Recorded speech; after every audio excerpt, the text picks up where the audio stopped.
Sejam bem-vindos a mais um Pode Ressignificar, o podcast do Pique Pique de Amor. Com um cenário novo para receber nossos convidados de uma maneira muito especial.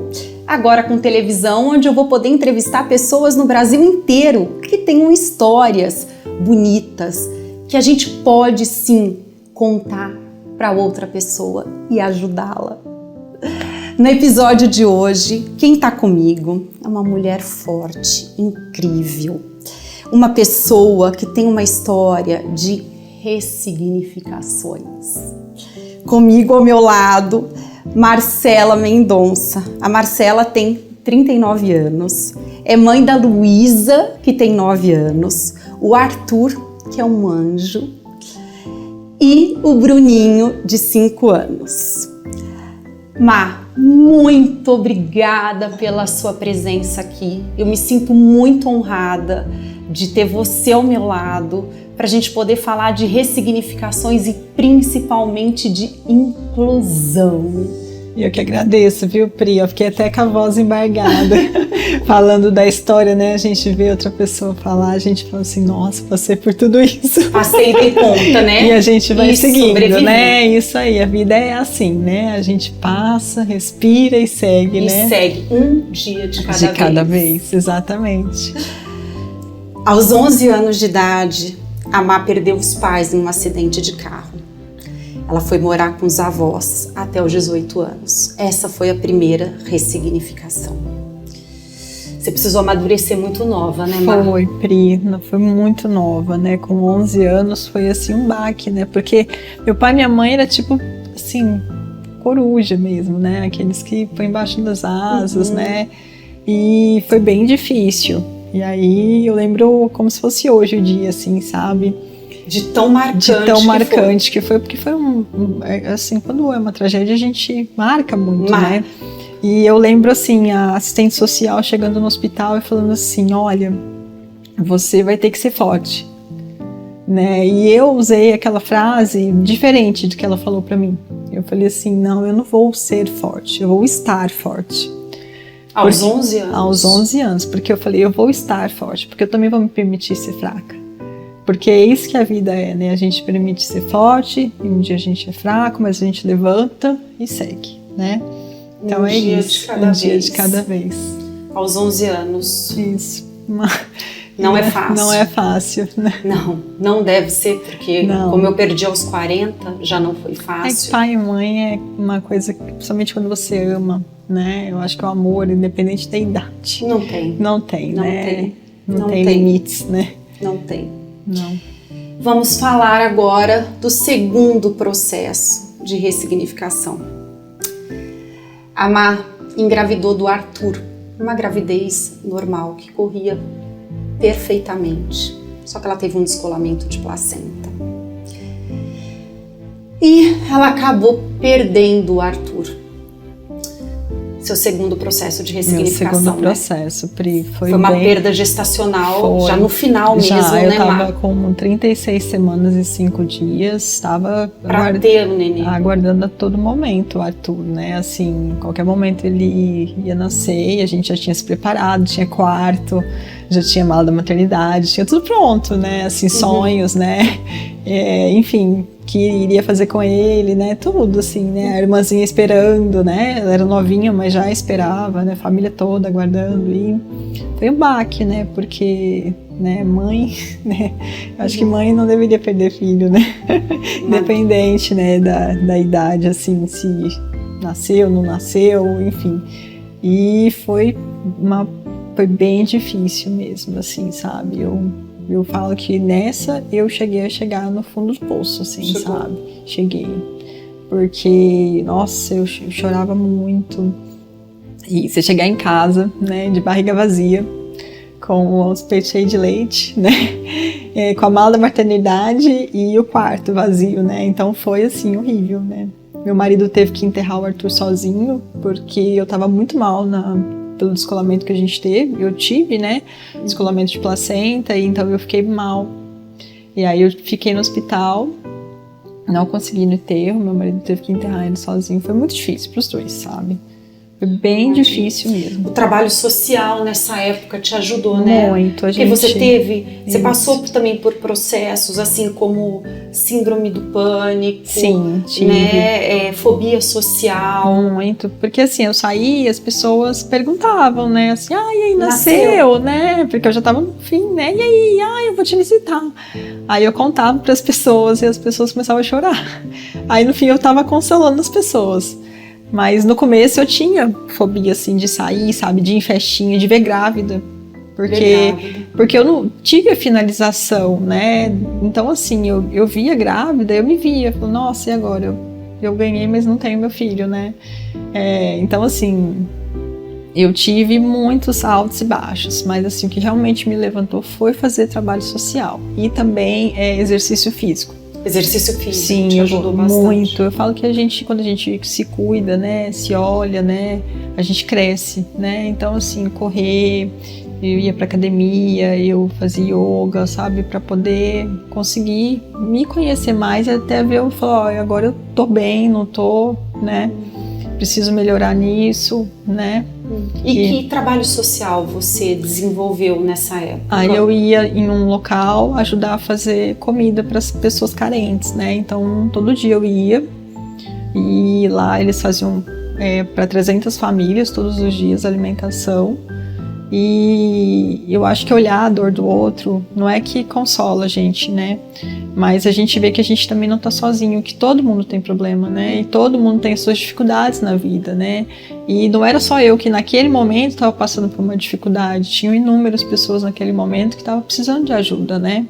Então, quando a gente ajuda as pessoas, a gente se conforta também, né? Então, é como se você colocasse a sua dor no bolso isso. E fosse olhar a dor do outro. A dor do outro, né? Mas não no sentido de esquecer sua dor. A minha, né? Uhum. Mas falar assim, eu também tenho, aquela pessoa também tem e todos nós temos, né? E a vida é assim, né? É assim, né? Ninguém tem uma vida, né, 100% rosa, colorida, né? A gente tem os altos e baixos, né? Então, foi muito edificante para mim, muito mesmo, assim, sabe? Eu realmente cresci muito com essa experiência e ajuda até hoje lá o local. Ai, é lindo, lindo.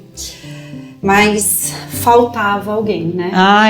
Eu tinha sempre a sensação, e eu sempre falava para todo mundo, falava assim, ainda vou ter outro filho, e faltava alguém na família, né? Faltava. Foi aí que você decidiu com seu marido engravidar. E você descobriu uma trombofilia hereditária. Né? Como é que foi isso? A gente fez, porque quando a gente é gestante, né, a gente, né, no meu caso que tive a Luísa, de parto normal, né, então não tive nada na gestação. Quando eu tive o Arthur, a gente falou assim, bom, tem alguma coisa, né? Porque foi um descolamento totalmente abrupto, não teve nenhum sinal anterior, né? A gente estava fazendo acompanhamento, então tava, né, tudo assim certinho. E aí a gente fez um monte de exames e realmente detectou trombofilia, né? E aí eu comecei a usar as injeções de enoxaparina sódica, que é aplicar a injeçãozinha na barriga. Eu usei até antes, quando eu falei assim, vou engravidar, né? Aí eu procurei um médico que a gente realmente se sentia confortável, né? E deu todo um apoio, porque era uma gestação de risco, né? E aí engravidei no primeiro mês. No primeiro mês já. Rapidinho, Deus mandou. Mas com 31 semanas, outro descolamento de placenta. E o Bruno nasceu praticamente sem vida. Os médicos reanimaram e ele voltou. E ele voltou, graças a Deus. Graças a Deus, né? E foi um negócio assim tão... que ninguém acreditava na sobrevivência dele, né? Nem dele voltar, né? A médica mesmo, a pediatra que fez, né, ele voltar, ela falou assim, eu vou tentar mais uma vez, eu acho que esse menino não vai sobreviver mesmo, né? E ele, nessa última vez que ela tentou, ele voltou. Né? E foi perto do seu aniversário? Foi, ele nasceu dia 15 de outubro, eu fazia aniversário dia 19 de outubro. E no dia 19 de outubro, ele teve uma melhora? No dia 18, porque ele ficou na UTI quando ele nasceu, ele ficou um tempão, ele ficou uns 3 dias na UTI, muito mal, Pri, muito mal. E aí os médicos tentando ajudar para ver se ele ia, sabe? Se ele melhorava. E aí o médico no dia 18, 3 dias depois que ele tinha nascido, falou assim: olha, infelizmente não tem mais o que fazer com o seu filho, né? A gente já fez de tudo, né? Ele nasceu num hospital muito grande aqui de Ribeirão Preto, né? Então um hospital que dá toda assistência, suporte. E aí ele falou assim: agora é esperar. Aí eu falei: não, eu tenho certeza que meu filho vai, eu vou sair do meu filho daqui. Aí ele: você não tá entendendo, né? Seu filho é muito grave. Eu falei: não, eu tenho certeza. Aí no outro dia eu fui pra casa de madrugada, que eu não podia dormir lá. Aí no outro dia eu cheguei, ele, que era meu aniversário, né? Que era pra ele ter partido. Nossa, nem fala. Que presente, que presente. E me diz uma coisa, o Bruno, ele é uma criança com deficiência, né? Ele teve uma anóxia? Ele teve uma anóxia no parto, né? E aí depois, com 10 dias de vida, ele teve uma hemorragia cerebral, né? Uma hemorragia grau 4, que é uma das mais graves, né? Mas isso tudo é devido à prematuridade e à anóxia dele, né? E aí ele evoluiu para uma hidrocefalia. E aí precisou fazer uma cirurgia para colocar uma válvulazinha na cabeça, né? E ele tinha nem 2 quilos, Pri, quando ele fez a cirurgia. Era 20 dias, pititico. Fez uma cirurgia de 6 horas. Ficou mal de novo, muito grave. O médico falou assim: não vai sobreviver. Eu falei: não, vai sobreviver. Ele vai sobreviver, eu vou sair daqui com ele. Tá vendo? E aí ele saiu do centro cirúrgico, tudo bem. Mas assim, a gente já sabia que ele seria uma criança com deficiência, né? Devido a todo o histórico que ele passou e a hemorragia que ele teve, né? E como que você se sentiu quando você soube que ele seria uma criança com deficiência? Eu, assim, no começo eu já desconfiava, né, Pri? Porque assim, eu já tinha tido outra filha, né? Então ele, na incubadora, ele já não se movimentava tanto, né? E aí, assim, quando o médico realmente bateu o martelo, é paralisia cerebral, né? Que é o nome que eles utilizam popularmente, né? Porque ele tem uma leucomalásia periventricular, que é um nome que é dado pelos médicos. Então, assim, ele falou assim: ó, seu filho vai ser uma criança com deficiência, ele vai precisar de fisioterapia, fonoaudióloga, terapia ocupacional, enfim, toda uma equipe multidisciplinar para ele conseguir ter uma qualidade de vida. E assim, foi difícil, porque ninguém sonha com isso, né, Pri? Seu marido sentiu muito, né? Ele sentiu bastante, né? Porque, né, sonhava, a gente estava vindo uma perda gestacional, tinha sonhos, né? Mas, pra gente, eu falo que Deus faz as coisas certas, né? Porque a gente perdeu o filho, então o Bruno, sendo uma criança com deficiência, não tinha diferença, sabe? Ele estava ali, né? O importante é que ele estava ali, né? Mesmo eu não tendo sonhado com aquilo, ele estava ali, né? E era meu filho, eu abraçava ele, beijava, e ele estava ali, entendeu? Então, assim, eu colocava as roupas que eu queria, ele estava no quarto dele, que era totalmente diferente de eu ter ido ver meu filho e ter que ir no cemitério, né? Então, assim, uma coisa, né? Eu abraçava, beijava, né? Então foi muito incrível, né? Pra mim, né? Viver. Com certeza. Né? E também porque deram 1 ano de vida. E ele vai fazer 6 anos. Vai fazer 6 anos em outubro. O Bruno, ele teve uma hemorragia muito grave, né? Então, os prognósticos dos médicos sempre foram muito, assim, firmes com o Bruno, até muito, assim, pessimistas, né? Que ele não ia chegar a nenhum ano de vida, que ele realmente ia ser uma criança que não entenderia nada, que ele não, né? Mas assim, ele, dentro da condição dele, ele tá super bem. Ele é uma criança que tem, né, uma mobilidade bem reduzida, né? Então, assim, ele não se alimenta via oral, ele tem uma sonda, né, tipo, gastrostomia. E, assim, essas coisas viram tão rotineiras que hoje eu faço as coisas que eu nem imaginava que eu poderia fazer, né? Porque eu amo demais meu filho, né? Então ele é lindo. Muito gostoso, gente. Ele é lindo. Ele é uma criança muito ele é fofo, né? Porque é meu filho. E aproveitando, me diz uma coisa, o que te levou a dividir a sua vida na rede social? Nas redes sociais, então. Foi mostrar essa inclusão? Foi mostrar a representatividade? Foi lutar contra o preconceito? O que te levou? Ou foi mais uma terapia? Me diz. Primeiro, Pri, foi a solidão materna, né? As mães de crianças com deficiência, mães atípicas que a gente fala, né? Atípicas por quê? Porque nós não temos a mesma tipicidade que uma outra criança tem, que é levar à escola, parquinho, enfim, né? Nós levamos nas terapias, né? É uma outra rotina, né? Então, por isso, uma criança, maternidade atípica, né? Então, assim, eu me sentia muito só, porque eu sentava nas rodas de mãe e não tinha mãe de criança com deficiência. Eu saía na rua, não tinha mãe de criança com deficiência. Eu falava, gente, onde que essas mães estão? Né? Começou, então, como uma rede de apoio para você. Para mim, eu falava assim, gente, eu quero conversar, eu quero trocar ideia, eu quero ver, né, cadê essas mães, né? E aí também que eu comecei a sair com o Bruno, e aí foi a parte pior, porque aí veio o preconceito, né? As pessoas, nossa, mas ele é uma criança com deficiência? Como assim? Eu falei, mas pessoas com deficiência também nascem, né? Não são assim, aparecem do nada, né? Então ele nasceu, que é uma criança com deficiência. Então assim, eu tentei começar a explicar, e aí as pessoas falavam assim, ele usava sonda, gastrostomia. Mas deixa ele sem comer, que ele vai comer. Eu falava assim, não, ele não vai comer, ele tem uma disfagia grave, não é assim que funciona, né? Então começou um certo tipo de pressão, ele vai andar? Como que ele não vai andar? Vai dar o tempo, ele vai andar. Eu falei, não, ele não vai, né? Assim, a gente torce e tenta fazer tudo para isso, sim, e se ele não andar, tudo bem, eu não vou cobrar isso do meu filho, né? Então, assim, começou esse outro lado, o preconceito, a gente saía nas ruas, pessoas olhavam, né? E hoje, né, a gente já tem o outro lado, né? Que depois eu vou contar, né?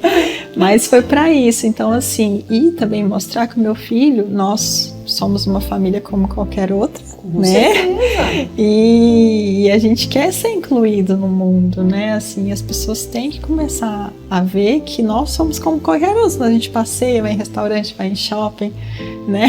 Faz coisas como qualquer outras pessoas, né? Exatamente, né? exatamente. Então, foi esses dois lados, né? A solidão, né? Para ser rede de apoio e ter rede de apoio, né? E também esse preconceito que começou muito cedo e eu não imaginava que existia, né? Porque eu nunca tinha vivenciado isso, né? E o que você sente hoje em dia? Mudou muito? Mudou, né? Muito, assim, há 5 anos, quase 6 anos atrás, que nem quando eu criei o Instagram, as mães tinham muito medo de se mostrar, de sair, porque são mães que já estão tão calejadas com a vida diária, né? Com a vida diária, que já é uma vida muito difícil, e ainda sair para passear, ainda sofrer preconceito, era muito difícil para elas, né? Colocar numa rede social e alguém falar assim, nossa, mas seu filho é horroroso, mas seu filho é não sei o quê. Então, assim, as mães hoje, graças a Deus, conseguem rebater isso. E graças a tudo isso, a mídia, né, a rede social tem contribuído com isso para a inclusão, né? E você contribui muito, você dá voz para essas mães, dá voz para essas crianças. É lindo de ver, gente. Eu tento mostrar a rotina, né? Que é uma rotina pesada, mas é uma rotina como qualquer outra. Eu dou banho no meu filho, né? A gente assiste filme, a gente passeia, a gente vai na praia, né? Tudo com mais dificuldade, sim, porque ainda falta muito acessibilidade, que é uma das coisas que eu luto bastante também, né? Falo muito sobre isso, porque a acessibilidade não é só para pessoas com deficiência, é para a sociedade em geral. Nós estamos envelhecendo, né? E a gente precisa também da acessibilidade, né? Exatamente. Então, tem todo esse lado, né? Então, olhar por um ângulo, mas tentar acertar todos, né? É verdade, é verdade. Isso eu não tinha parado para pensar, a gente está envelhecendo. E assim, realmente a gente precisa de mais acesso né, a tudo. A tudo. Ainda bem que a gente está conseguindo, né, ter essa qualidade. E ter qualidade de vida é isso, né? A gente conseguir em um local onde tem uma rampa, um fácil acesso de estacionamento. Onde pode entrar uma cadeira de rodas, né? Onde a porta é maior. Exato, ou até mesmo você quebrar uma perna. Exatamente. Né? E assim, você não consegue, sei lá, comprar um pão numa padaria, né? Então, assim, tem várias outras coisas, né, que impactam, né? A acessibilidade é muito ampla, né? Vamos de bate-bola. Vamos. Em seguida, eu quero que você fale com essas mães que acabaram de receber a notícia que vai ter um filho com uma deficiência, que o filho, depois de um tempo, né, de vida, descobre uma deficiência, que existe sim vida, né? Isso, exato. Existe vida com uma deficiência. Isso, depois eu queria que você deixasse uma mensagem.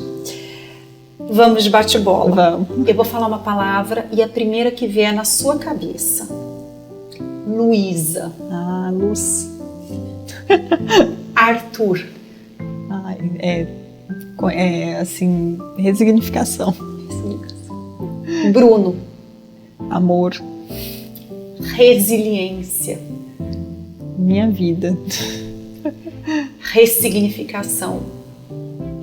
O que eu vivo desde os 11 anos. Ressignificando, dando um novo sentido. Exato.